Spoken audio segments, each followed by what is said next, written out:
إن الحمد لله نحمده ونستعينه ونستغفره ونؤمن به ونتوكل عليه ونعوذ بالله من شرور أنفسنا ومن سيئات أعمالنا من يهده الله فلا مضل له ومن يضلله فلا هادي له واشهد أن لا إله إلا الله وحده لا شريك له واشهد أن محمدا عبده ورسوله أرسله بالحق بشيرا ونذيرا أعوذ بالله من الشيطان الرجيم بسم الله الرحمن الرحيم يا أيها الذين آمنوا اتقوا الله حق تقاته ولا تموتن إلا وأنتم مسلمون يا أيها الناس اتقوا ربكم الذي خلقكم من نفس واحدة وخلق منها زوجها وبث منهما رجالا كثيرا ونساء واتقوا الله الذي تساءلون به والأرحام إن الله كان عليكم رقيبا يا أيها الذين آمنوا اتقوا الله وقولوا قولا سديدا يصلح لكم أعمالكم ويغفر لكم ذنوبكم ومن يطع الله ورسوله فقد فاز فوزا عظيما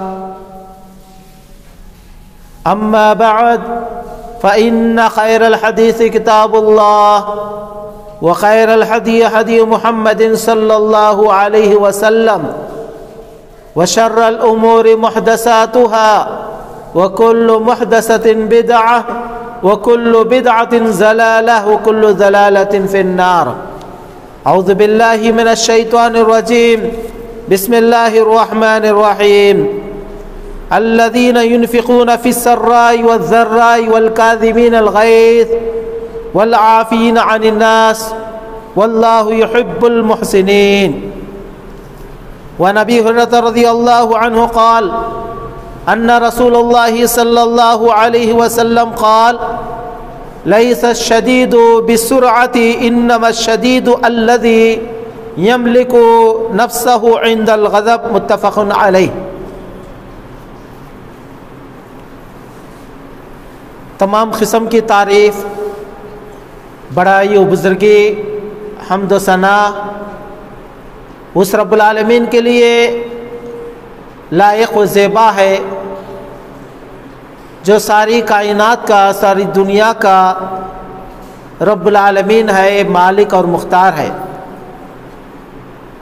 رب العالمین کی تعریف، اس کی بڑائی، اس کی بزرگی جتنی بھی کریں بہت ہی کم ہے۔ مختصر حمد و ثنا کے بعد اس نبی پر درود و سلام ہو جیو جنہوں نے اس دنیا میں آ کر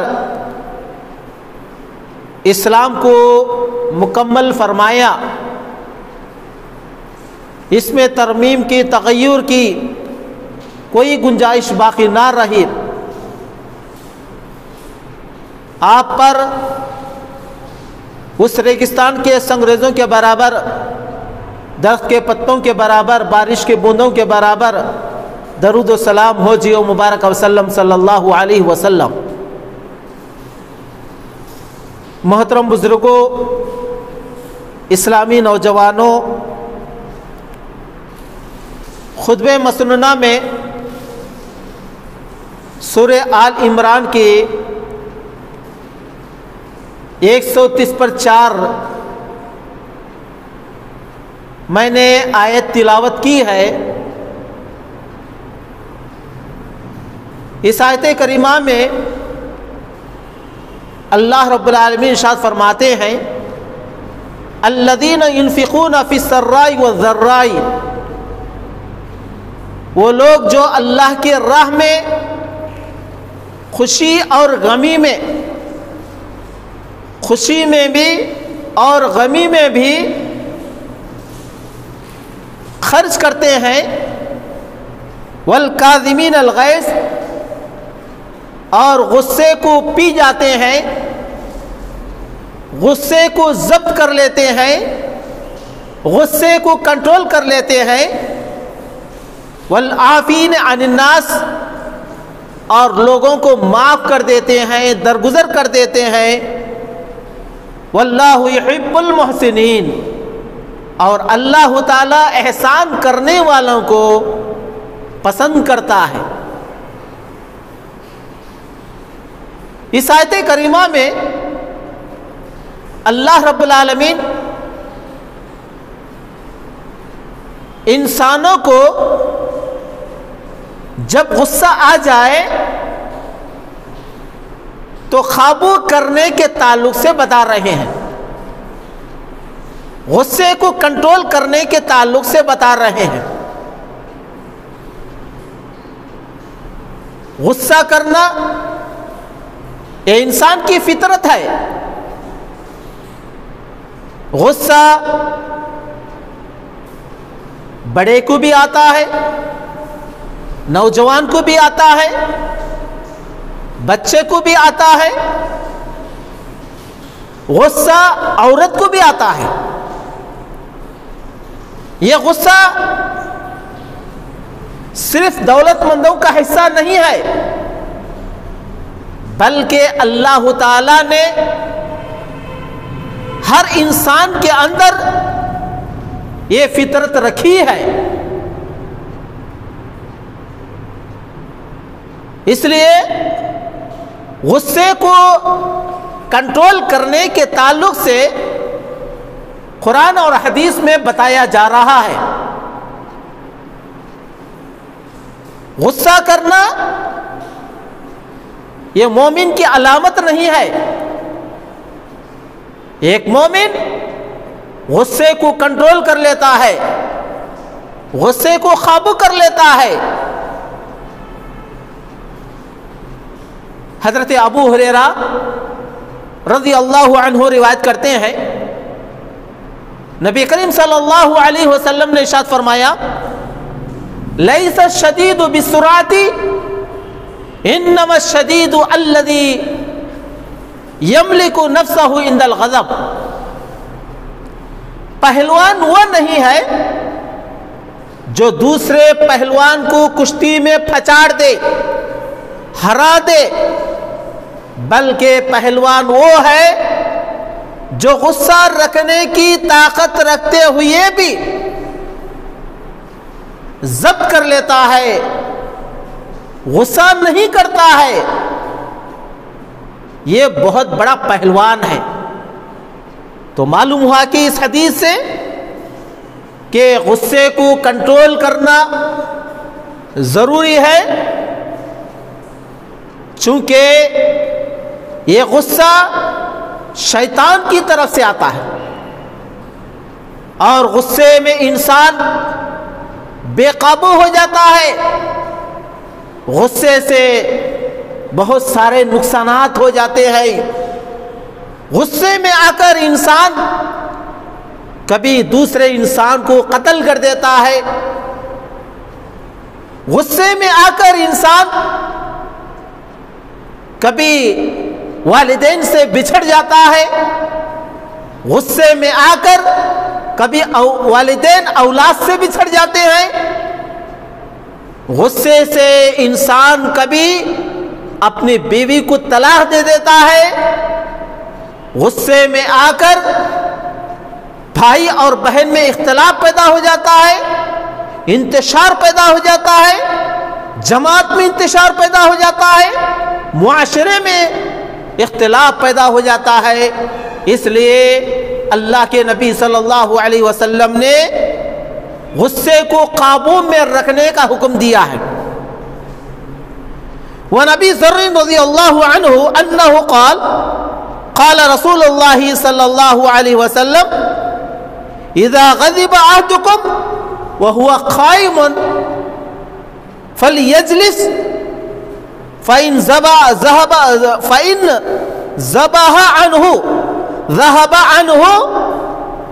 عنه الغضب فلیستجع، رواہ ابو داؤد۔ حضرت ابو ذر رضی اللہ عنہ روایت کرتے ہیں، رسول اللہ صلی اللہ علیہ وسلم نے ارشاد فرمایا، جب تم میں کے کسی انسان کو غصہ آ جائے، اگر وہ کھڑا ہے تو بیٹھ جائے، بیٹھنے کی وجہ سے غصہ چلا جاتا ہے، اور اگر وہ بیٹھا ہے، بیٹھک میں اس کو غصہ آ گیا تو اس کو چاہیے کہ لیٹ جائے، لیٹنے کی وجہ سے بھی غصہ چلا جاتا ہے۔ اور اسی طرح وعن ابی ہریرہ رضی اللہ عنہ ان رجلا قال للنبي صلی اللہ علیہ وسلم اوصینی قال لا تغضب فردد مرارا قال لا تغضب رواہ البخاری۔ حضرت ابو ہریرہ رضی اللہ عنہ روایت کرتے ہیں، نبی کریم صلی اللہ علیہ وسلم کی خدمت میں ایک شخص آیا اور آ کر کہنے لگا کہ اللہ کے نبی صلی اللہ علیہ وسلم مجھے وصیت کیجیے۔ اللہ کے نبی صلی اللہ علیہ وسلم کا آخری زمانہ تھا، اس لیے اس نے کہا کہ اے اللہ کے نبی صلی اللہ علیہ وسلم مجھے وصیت کیجیے۔ اللہ کے نبی صلی اللہ علیہ وسلم نے ارشاد فرمایا لا تغضب، غصہ مت کر۔ پھر اس نے دوبارہ سوال کیا، اللہ کے نبی صلی اللہ علیہ وسلم نے فرمایا کہ لا تغضب، غصہ نہ کر۔ پھر کئی مرتبہ اس نے سوال دہرایا، بار بار سوال کرنے لگا کہ آپ مجھے وصیت کیجئے، مجھے وصیت کیجئے۔ اللہ کے نبی صلی اللہ علیہ وسلم نے ہر مرتبہ اس کے سوال کا جواب یہی دیا کہ لا تغضب، لا تغضب، غصہ مت کر، غصہ مت کر۔ کیوں کہا اللہ کے نبی صلی اللہ علیہ وسلم نے؟ اس لیے کہ غصے سے معاشرہ بگڑ سکتا ہے، خاندان بگڑ سکتا ہے، اولاد بچھڑ سکتے ہیں، والدین الگ ہو سکتے ہیں، بیوی الگ ہو سکتی ہے۔ اس لیے اللہ کے نبی صلی اللہ علیہ وسلم نے کئی مرتبہ غصہ نہ کرنے کا اس کو حکم دیا۔ اور اسی طرح میرے محترم مسلمان بھائیوں، وعن عطیہ رضی اللہ عنہ قال قال رسول اللہ صلی اللہ علیہ وسلم ان الغضب من الشیطان وان الشیطان خلق من نار وانما تطفأ النار بالماء فاذا غضب احدكم فليتوضأ رواہ ابو داؤد۔ ام عطیہ رضی اللہ عنہ روایت کرتے ہیں، یعنی عطیہ سے روایت ہے، وہ بیان کرتے ہیں نبی کریم صلی اللہ علیہ وسلم نے ارشاد فرمایا ان الغضب من الشیطان، یقیناً یہ غصہ شیطان کے جانب سے آتا ہے، غصہ شیطان کے جانب سے آتا ہے، اور شیطان یقیناً شیطان آگ سے پیدا کیا گیا، شیطان آگ سے پیدا کیا گیا ہے، اور آگ کو پانی کے ذریعے سے بجھایا جا سکتا ہے، آگ کو پانی کے ذریعے سے بجھایا جا سکتا ہے۔ اللہ کے نبی صلی اللہ علیہ وسلم نے ارشاد فرمایا فَإِذَا غَضِبَ أَحَدُكُمْ فَلْيَتَوَضَّأْ، جب تم میں کے کسی انسان کو، کسی مسلمان کو، کسی مومن کو غصہ آ جائے تو فوراً وضو کر لینا چاہیے، وضو کرنے کی وجہ سے غصہ چلا جاتا ہے۔ میرے محترم مسلمان بھائیوں، ان تمام احادیث سے معلوم ہوا کہ غصہ کرنا جائز نہیں ہے۔ حضرت سلیمان بن سرد رضی اللہ عنہ روایت کرتے ہیں کہ ایک مرتبہ دو آدمی آپس میں بحث و مباحثہ کر رہے تھے، بحث و مباحثہ کر رہے تھے، کرتے کرتے دونوں کی رگیں پھول گئیں، غصے کے مارے چہرہ لال ہو گیا۔ اللہ کے نبی صلی اللہ علیہ وسلم نے اس وقت فرمایا یہ جو دو آپس میں لڑ رہے ہیں، میں ایک ایسا کلمہ جانتا ہوں اگر اس کلمے کو کہہ لیں تو ان کا غصہ چلا جاتا ہے۔ اور اللہ کے نبی صلی اللہ علیہ وسلم نے ارشاد فرمایا وہ کلمہ یہ ہے کہ اعوذ باللہ من الشیطان الرجیم، اعوذ باللہ من الشیطان الرجیم پڑھنے کی وجہ سے غصہ چلا جاتا ہے۔ اس لیے اللہ کے نبی صلی اللہ علیہ وسلم نے ارشاد فرمایا، عن ابن عباس رضی اللہ عنہما قال قال رسول اللہ صلی اللہ علیہ وسلم اذا غضب احدکم فلیسکت۔ حضرت عبداللہ بن عباس رضی اللہ عنہما سے روایت ہے، رسول اللہ صلی اللہ علیہ وسلم نے ارشاد فرمایا، جب تمہیں کہ کسی انسان کو غصہ آ جائے تو تھوڑی دیر کے لیے خاموش ہو جانا چاہیے، تھوڑی دیر کے لیے خاموش ہو جانا چاہیے۔ تو میرے محترم مسلمان بھائیوں، ان تمام احادیث سے معلوم ہوا کہ غصہ کرنا اسلام میں جائز نہیں ہے، غصہ کرنا اسلام میں جائز نہیں ہے، غصے سے نقصان ہوتا ہے۔ اس کا مطلب یہ نہیں کہ غصہ بالکل نہیں کرنا چاہیے، جہاں پر غصہ کرنے کا موقع آتا ہے تو غصہ ضرور کرنا چاہیے۔ اللہ کے نبی صلی اللہ علیہ وسلم نے بھی غصہ کیا ہے۔ حضرت عائشہ صدیقہ رضی اللہ عنہ بیان کرتی ہیں، اللہ کے نبی صلی اللہ علیہ وسلم میرے گھر تشریف لائے، میرے گھر تشریف لائے تو میرے گھر کے دہلیز پر پردہ لٹکا ہوا تھا اور وہ پردے پر تصویریں تھیں تو اللہ کے نبی صلی اللہ علیہ وسلم کا چہرہ غصے کے مارے لال اور پیلا ہو گیا، غصہ ہو گیا اللہ کے نبی صلی اللہ علیہ وسلم۔ تو میں سمجھ گئی اور وہ پردے کو میں نے فوراً ہٹا دیا۔ ایسے موقع پر اسلام کے خلاف کوئی کام کیا جا رہا ہے تو ایسے وقت میں غصہ کیا جا سکتا ہے۔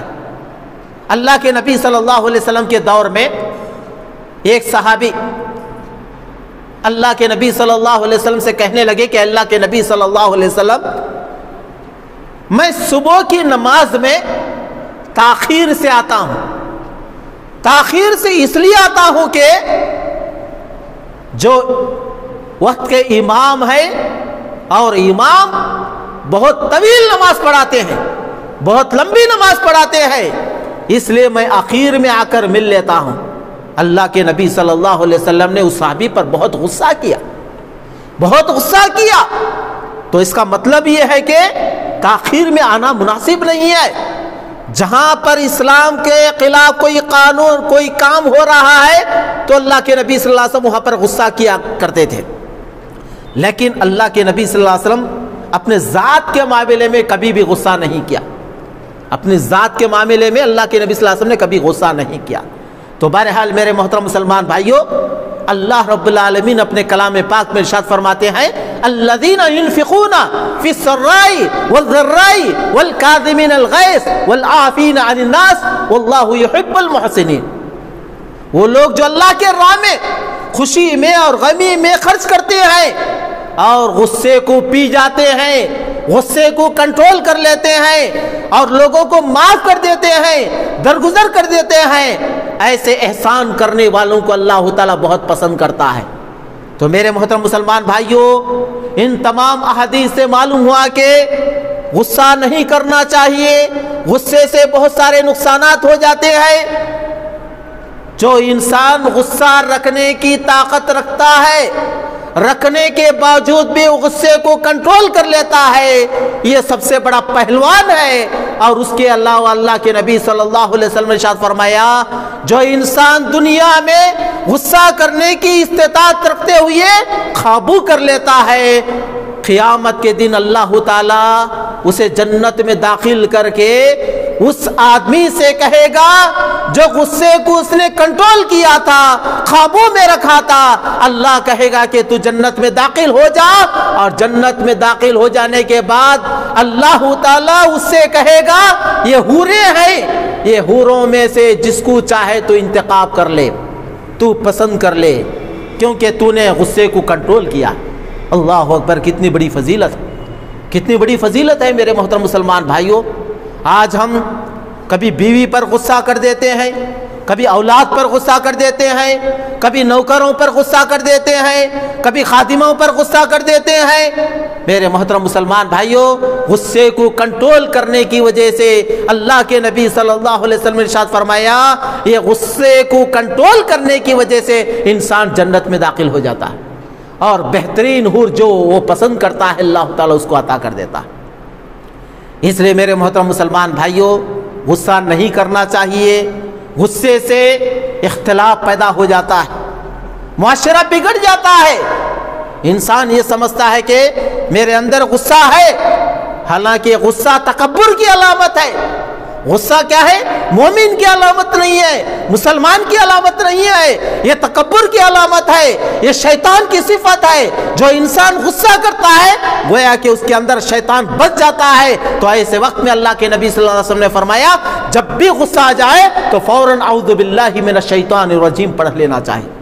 اگر کھڑا ہے تو وہ بیٹھ جائے، بیٹھا رہے تو سو جائے۔ ایسا کرنے کی وجہ سے غصہ چلا جاتا ہے۔ رب العالمین سے دعا ہے کہ اللہ تعالی ہم تمام مسلمانوں کو جو پیارے حبیب صلی اللہ علیہ وسلم نے بہترین احادیث غصے کے تعلق سے بیان فرمائے ہیں، اللہ تعالی ہم تمام کو غصے کے وقت میں کنٹرول کرنے کی توفیق عطا فرمائے۔ غصہ ہمیں ہمیشہ کیا ہے اس سے محفوظ فرمائے۔ اللہ تعالی تمام مسلمانوں کو آپس میں اتحاد اتفاق کے ساتھ رہنے کی توفیق عطا فرمائے۔ اللہ تعالی تمام مسلمانوں کو نیک بنائے۔ جو مسلمان بھائی پریشان حال ہیں اے اللہ ان کی پریشانی کو دور فرما۔ اے اللہ جو بیمار ہیں، جو بھی مسلمان بھائی بیمار ہیں، اے اللہ ان کو تندرستی عطا فرما۔ اے اللہ ان کو تندرستی عطا فرما۔ اے اللہ یہ جو وبا پھیلی ہوئی ہے اے اللہ اس وبا کو ہمیشہ کے لیے ختم فرما۔ اے اللہ اس وبا کو ہمیشہ کے لیے ختم فرما۔ اے اللہ انسانوں کے اندر چین و سکون کی زندگی عطا فرما۔ اے اللہ تمام مسلمانوں کو آپس میں محبت کے ساتھ الفت کے ساتھ رہنے کی توفیق عطا فرما۔ اے اللہ تمام مسلمانوں کو نمازی بنا۔ اے اللہ تیرے گھر کو آباد کرنے والے بنا۔ اے اللہ تمام مسلمانوں کو نیک بنا۔ اے اللہ جو مسلمان بھائی پریشان حال ہیں ان کی پریشانی کو دور فرما۔ جو بیمار ہیں ان کو تندرستی عطا فرما۔ جو انتقال کر چکے ہیں اے اللہ ان کی مغفرت فرما۔ اے اللہ جو انتقال کر چکے ہیں اللہ ان کی مغفرت فرما۔ آمین یا رب العالمین۔ وآخر دعوانا الحمد للہ رب العالمین۔